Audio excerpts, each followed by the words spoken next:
अपना समायोजन का टॉपिक चल रहा था। तो समायोजन के अंदर हम क्या कर रहे थे, अपनी जो अप्रत्यक्ष जो उपाय होते हैं वो देख रहे थे। तो आगे उसी चीज को बढ़ाते हुए क्या करते हैं, आज अपना अप्रत्यक्ष उपाय कौन सा रहेगा, विस्थापन बोले या प्रतिस्थापन। क्या है कि विस्थापन बोले या प्रतिस्थापन। विस्थापन या प्रतिस्थापन क्या होता है कि जब एक व्यक्ति के साथ किसी एक परिस्थिति या एक वातावरण में क्या किया जाता है, जैसा व्यवहार किया जाता है, वह व्यक्ति अन्य परिस्थिति और समय में किसी अन्य व्यक्ति के साथ क्या करता है, उसी व्यवहार का क्या करता है, संचालन करता है। जैसे कि एक विद्यालय के अंदर बच्चे को पीटने पर क्या करता है, वो बच्चा घर आते क्या करता है, अपने छोटे भाई बहनों को पीटना शुरू कर देता है। यानी कि पहले उस बच्चे को क्या किया था, विद्यालय में पीटा गया था, एक परिस्थिति में उसके साथ जो कार्य और व्यवहार किया गया था, अन्य परिस्थिति में वह व्यक्ति क्या करेगा, अन्य किसी व्यक्ति के साथ वो इसी कार्य को क्या करेगा, दोहराएगा। तो वो अपना क्या कहलाएगा, विस्थापन या प्रतिस्थापन कहलाएगा।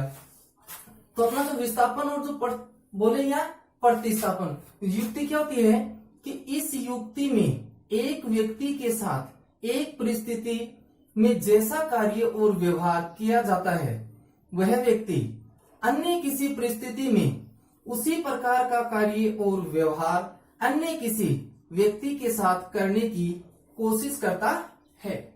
जैसे जब बालक की विद्यालय में पिटाई की गई हो, तो बालक घर आकर अपने छोटे भाई बहनों को पीटना शुरू कर देता है। तो ये अपना क्या करेगा, यहाँ पे जब बालक की विद्यालय में क्या होती है, पिटाई होती है, तो बालक क्या करेगा, घर आते ही अपने छोटे भाई बहनों को क्या करेगा, पीटना शुरू कर देता। तो वहां पे अपनी कौन सी रक्षा युक्ति काम मिलेगी, कौन सी होगी, विस्थापन या प्रतिस्थापन की रक्षा युक्ति काम में ली जाएगी। ये मैं बात करूं कि एक कर्मचारी को कार्यालय में डांट फटकार लगने पर वह घर आते ही अपने बच्चों को डांटना क्या कर देता है, शुरू कर देता है। कर्मचारी के साथ हुआ क्या था कि ऑफिस के अंदर उसके सीनियर एम्प्लॉय ने क्या किया था, सीनियर ने क्या किया था, उससे डांटा था, लेकिन वो घर आते क्या करेगा, अपने बच्चों के ऊपर उस गुस्से को निकालेगा। तो वो भी कौन सी युक्ति काम में ले रहा है, विस्थापन या प्रतिस्थापन की युक्ति को काम में ले रहा है। नेक्स्ट अपनी क्या रहेगी, विपरीत मनोरचना। ये क्या है, ये भी एक अपनी क्या होती है, अप्रत्यक्ष समायोजन की क्या होती है, युक्ति होती है। कौन सी, विपरीत मनोरचना।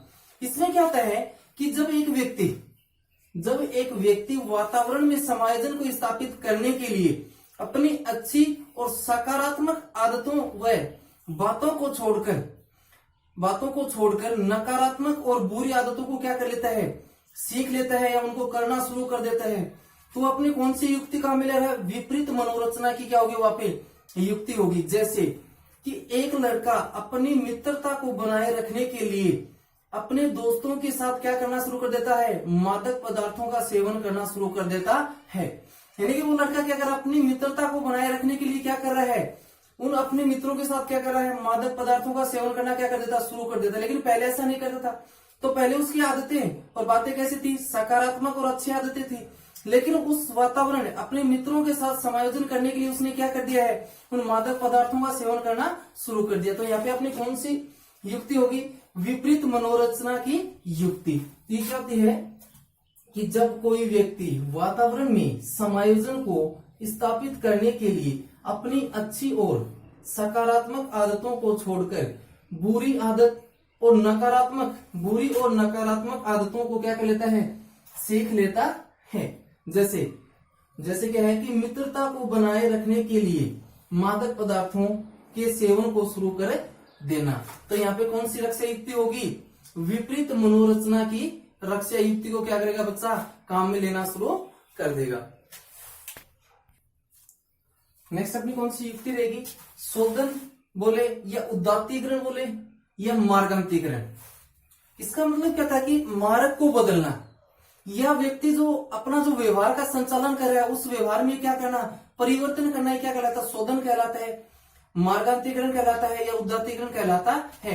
यानी कि व्यक्ति जिस व्यवहार और जिस कार्य को कर रहा है, यदि व्यक्ति उस कार्य और व्यवहार को छोड़कर क्या करे, अलग व्यवहार और कार्य को क्या करे, प्रदर्शित करे, तो वहां पे कौन सा होगा, शोधन या उदात्तीकरण या क्या होगा, अपना मार्गान्तीकरण होगा। तो इसका शाब्दिक अर्थ क्या होता है, व्यवहार में होने वाला सकारात्मक परिवर्तन। यानी कि पहले क्या कर रहा था व्यक्ति, बुरे कार्य और बुरे व्यवहार का क्या कर रहा था, संचालन कर रहा था, लेकिन उसको बाद में क्या कर देता, वो छोड़ देता है, अच्छी और सकारात्मक आदतों को क्या है वो करना शुरू कर देता, तो वहां पे अपना क्या होगा, शोधन। तो इसका शाब्दिक अर्थ की बात करूं तो क्या होता है कि व्यवहार में होने वाला सकारात्मक परिवर्तन। नेक्स्ट, जब कोई व्यक्ति वातावरण में समायोजन स्थापित करने के लिए अपनी बुरी आदतों को छोड़कर अच्छी और सकारात्मक आदतों को सीख लेता है, तो वहां पे कौन सी युक्ति काम में आएगी, उदात्तीकरण बोले या मार्गांतीकरण बोले या शोधन, तीनों का अर्थ एक ही होता है। जैसे एक व्यक्ति है, जैसे एक चोर के द्वारा चोरी का कार्य छोड़कर लोकहित के कार्य करना, यानी कि एक व्यक्ति जो पहले क्या करता था, चोरियां करता था, लेकिन बाद में उन चोरियों को छोड़कर वो क्या करने लग जाता है, लोकहित के कार्य करना शुरू कर देता है। और किशोर अवस्था के अंदर सबसे ज्यादा काम में ली जाने वाली युक्ति भी कौन सी है, शोधन बोले, उदात्तीकरण बोले या मार्गांतीकरण। कहां सबसे ज्यादा कहां काम में लिया जाता है, किशोर अवस्था को सबसे ज्यादा इसे काम में लिया जाता है। या मैं बोलूं दूसरा एग्जांपल देखें कि परिवार को बनाए रखने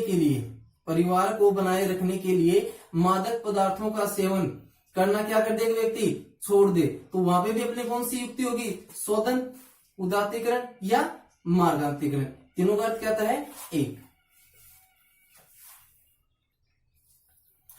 नोट, हमें ध्यान रखना है कि जो अपना शोधन होता है, उदात्तीकरण होता है और मार्गांतीकरण, इसको सर्वाधिक ये क्या होती है कि किशोरावस्था में समायोजन की क्या होती है, ये सबसे प्रभावशाली युक्ति मानी जाती है कि किशोरावस्था के अंदर समायोजन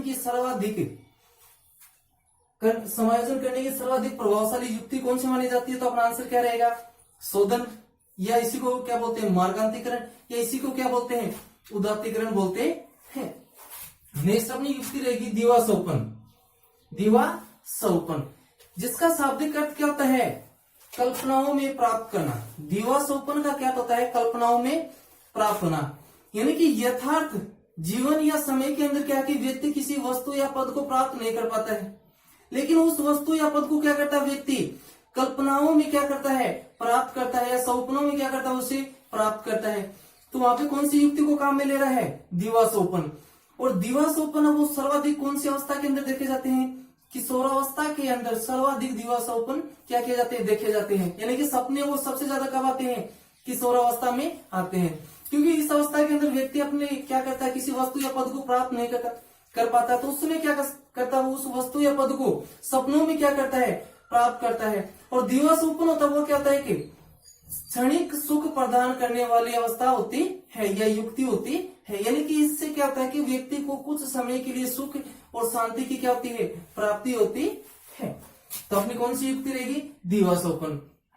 तो इसका अर्थ, शाब्दिक अर्थ क्या होता है, सीधा सा पूछ ले कि दीवासोपन जो युक्ति है उसका शाब्दिक अर्थ क्या होता है, तो क्या होता है अपना कल्पनाओं में प्राप्त करना। नेक्स्ट देखते हैं कि जब कोई व्यक्ति किसी पद या वस्तु को वास्तविक और व्यवहारिक रूप से प्राप्त नहीं कर पाता है, तो वह उन्हें कल्पनाओं में प्राप्त करना शुरू कर देता है, क्योंकि कल्पना व्यक्ति को क्या करती है, क्षणिक सुख प्रदान करती है। फिर ध्यान में रखना कि दीवासोपन सर्वाधिक कौन सी अवस्था में देखा जाता है, तो अपना आंसर क्या रहेगा, किशोरावस्था में देखा जाता है। सर्वाधिक की बात हो रही कि दीवासोपन है वो सर्वाधिक किस अवस्था में देखा जाता है, तो आंसर क्या रहेगा अपना, किशोरावस्था में देखा जाता है। नेक्स्ट अपनी कौन सी युक्ति रहेगी, आश्रित। नेक्स्ट अपनी कौन सी युक्ति रहेगी, आश्रित। आश्रित का मतलब क्या होता है, किसी दूसरे के ऊपर डिपेंड रहना। जब कोई व्यक्ति अपनी आवश्यकताओं को पूरा करने के लिए क्या करता है, किसी दूसरे व्यक्ति अर्थात अपने माता पिता, परिवार के सदस्य, अपने मित्रों या अन्य किसी पर निर्भर होता है, तो वहां पे कौन सी युक्ति होती है, आश्रित युक्ति काम में ली जाती है।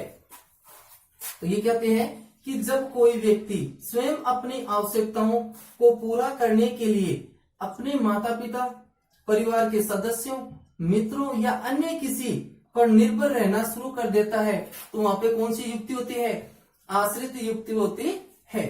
जैसे एक बेरोजगार बालक के द्वारा अपनी आवश्यकताओं को पूरा करने के लिए अपने माता पिता पर निर्भर होना या निर्भर होता है, यानी कि एक बच्चा क्या है बेरोजगार है, तो वह अपनी आवश्यकताओं को पूरा करने के लिए किस पर निर्भर रहेगा, अपने माता पिता पर क्या रहेगा, वो निर्भर रहेगा। तो वहां पे उसने कौन सी युक्ति काम मिली है, या कौन सी युक्ति होगी अपनी, तो वो कौन सी होगी, आश्रित युक्ति। नेक्स्ट अपनी कौन सी युक्ति रहेगी, पृथक्करण। कौन सी रहेगी, पृथक्करण। कौन सी युक्ति रहेगी अपनी, पृथक्करण। इसका शाब्दिक अर्थ क्या होता है, अपने आप को अलग करना या अलग होना। पृथक्करण का शाब्दिक अर्थ क्या होता है, अलग करना या अलग होना। तो ये क्या होती है कि जब कोई व्यक्ति किसी दूसरे व्यक्ति, वस्तु या पद को प्राप्त करना चाहता है, यानी जब कोई व्यक्ति क्या करता है, किसी दूसरे व्यक्ति को या किसी पद को या वस्तु को क्या करना चाहता है, प्राप्त करना चाहता है, और बार बार प्रयास करने के बाद भी उसे सफलता नहीं मिलती है, तो वह व्यक्ति उससे संबंधित, किससे, उस व्यक्ति, वस्तु या पद से संबंधित जो उसकी इच्छाएं होती हैं, उसकी भावनाएं होती हैं, उसकी जो रुचियां होती हैं, को अन्य किसी पद या वस्तु में क्या करना शुरू कर देता है, वो देखना शुरू कर देता है। तो वहां पे कौन सी युक्ति होगी, पृथक्करण की युक्ति। जैसे कार के स्थान पर बाइक लाना, यानी कि व्यक्ति क्या करता है, कार खरीदने की सोच रहा है, क्या कर रहा है, व्यक्ति कार खरीदने की सोच रहा है, और वो थोड़े थोड़े पैसे करके क्या कर रहा है, जमा कर रहा है, लेकिन फिर भी वो क्या नहीं कर पा रहा है, कार को नहीं खरीद पा रहा है, या उसको खरीदने में क्या है, असमर्थ है। तो फिर वो क्या करेगा, कार के स्थान पर क्या लेके आया, वो बाइक लेके आया, मोटरसाइकिल लेके आया। तो वो कौन सी युक्ति होगी, पृथक्करण। यानी उसने क्या किया, अलग होना या अलग करना, यानी कार की बात उसको छोड़ दिया, लेकिन क्या लेके आया वो कार के स्थान पर, बाइक। या एक व्यक्ति क्या कर रहा है, आरएएस या आईएएस की क्या कर रहा है, तैयारी कर रहा है, लेकिन फिर भी बार बार प्रयास करने के बाद भी उसे आरएएस या आईएएस में क्या नहीं मिलती है, सफलता नहीं मिलती है। तो वो व्यक्ति क्या करता है, फिर अध्यापक पद की तैयारी करता है और क्या कर लेता है, उस पद को प्राप्त कर लेता है। तो भी कौन सी युक्ति रहेगी अपनी, पृथक्करण की युक्ति रहेगी।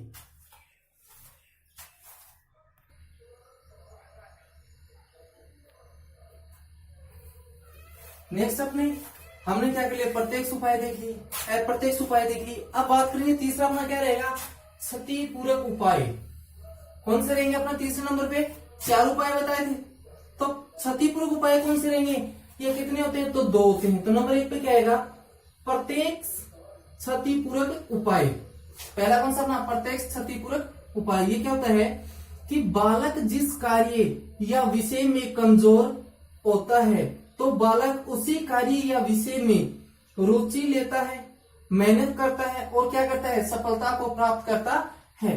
तो वहां पे वो कौन सी युक्ति के काम में ले रहा है, प्रत्यक्ष सती पूरक उपाय को क्या कर रहा है, काम में ले रहा है। जैसे एक बालक है, जैसे एक बालक है, वो गणित विषय में क्या है, कमजोर है, तो वो बच्चा क्या करेगा, उस गणित विषय को अतिरिक्त समय देकर रुचि के साथ क्या करेगा, उस विषय के प्रति क्या करेगा, मेहनत करेगा। तो क्या करेगा वो बच्चा, गणित विषय में क्या हो जाएगा, सफल हो जाएगा। तो यानी क्या करा, जिस विषय वस्तु में क्या था, वो कमजोर था, तो उसी विषय वस्तु में रुचि दिखाकर मेहनत कर क्या करना, सफलता को प्राप्त करना क्या कहलाएगा, अपना प्रत्यक्ष सती पूरक उपाय कहलाएगा। नेक्स्ट दूसरा आता अपना अप्रत्यक्ष सती पूरक उपाय। दूसरा कौन सा आता अपना, अप्रत्यक्ष सती पूरक उपाय। यह क्या होता है कि बालक जिस कार्य या विषय में कमजोर होता है, तो वह उसे छोड़कर अन्य किसी कार्य या विषय को महत्व देता है और उसमें रुचि लेता है और क्या करता है, सफलता को प्राप्त करता है। अप्रत्यक्ष जो क्षतिपूरक उपाय है, वो उसका क्या होता है कि जैसे कोई एक बालक है, वो क्या है, पढ़ाई में कमजोर है, तो या किसी एक विषय में कमजोर है, तो वो क्या करेगा, किसी अन्य विषय को अधिक महत्व देगा और क्या कर लेगा, सफलता को प्राप्त कर लेगा। जैसे गणित विषय में क्या वो कमजोर है, तो वो क्या करेगा, गणित विषय में तो कमजोर है, लेकिन गणित के अलावा जो विषय है उनको क्या करेगा, वो अधिक महत्व देगा और क्या कर जाएगा, वो सफलता को प्राप्त करेगा। या फिर वो क्या करेगा, उस विषय या पद को क्या करेगा, छोड़ देगा, पर क्या करेगा, किसी अन्य कार्य में क्या करेगा, अपनी रुचि दिखाएगा, खेल कूद में या अन्य किसी व्यवसायिक गतिविधि में अपनी रुचि दिखाएगा और क्या करेगा, वो सफलता को प्राप्त करेगा।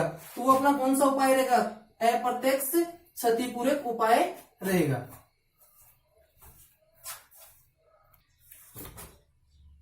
नेक्स्ट अपने उपाय रहेंगे, कौन से रहेंगे, आक्रामक उपाय। कौन से रहेंगे अपने, आक्रामक उपाय। 4 उपाय थे, प्रत्यक्ष देख लिया, अप्रत्यक्ष देख लिया, क्षतिपूरक देख लिए। अब लास्ट उपाय अपने कौन से है? आक्रामक उपाय। कौन से अपने? आक्रामक उपाय। ये क्या होते हैं कि इससे भी क्या है, आक्रामक उपाय के कितने भाग होते हैं? 2 होते हैं। कौन कौन से? तो प्रत्यक्ष आक्रामक उपाय। प्रत्यक्ष आक्रामक उपाय क्या होता है कि जब कोई व्यक्ति किसी दूसरे व्यक्ति को चोट, कष्ट व नुकसान पहुंचाता है। जब कोई एक व्यक्ति है किसी दूसरे व्यक्ति को क्या करता है? चोट, कष्ट, नुकसान पहुंचाता है, तो दूसरा व्यक्ति संबंधित व्यक्ति को भी उसी समय कष्ट, चोट व नुकसान पहुंचा देता है। यानी कोई एक व्यक्ति है किसी दूसरे व्यक्ति को क्या कर रहा है? कष्ट, चोट, नुकसान पहुंचा रहा है, तो जो दूसरा व्यक्ति है वह क्या करेगा? उससे संबंधित व्यक्ति को क्या करेगा? तत्काल यानी कि तुरंत क्या करेगा? नुकसान पहुंचाएगा। जैसे ईंट का जवाब पत्थर से देना। ईंट का जवाब किससे देना? पत्थर से देना। अपना कौन सा उपाय है? प्रत्यक्ष आक्रामक उपाय। यानी कि अगला हमारे क्या कर रहा है? 1 मार रहा है तो क्या मारना है? उसके वापिस 2, 1 के बदले में 2। नेक्स्ट आरटेट 2011 में प्रश्न पूछा गया था यहां से। आरटेट 2011 में कि क्रिया के तुरंत बाद प्रतिक्रिया कि कौन सा प्रश्न? की क्रिया के तुरंत बाद प्रतिक्रिया है वो कौन से उपाय में आती है? तो कौन से में आती है? आक्रामक उपाय। और आक्रामक उपाय में भी कौन सा रहेगा अपना? प्रत्यक्ष आक्रामक उपाय आंसर रहेगा।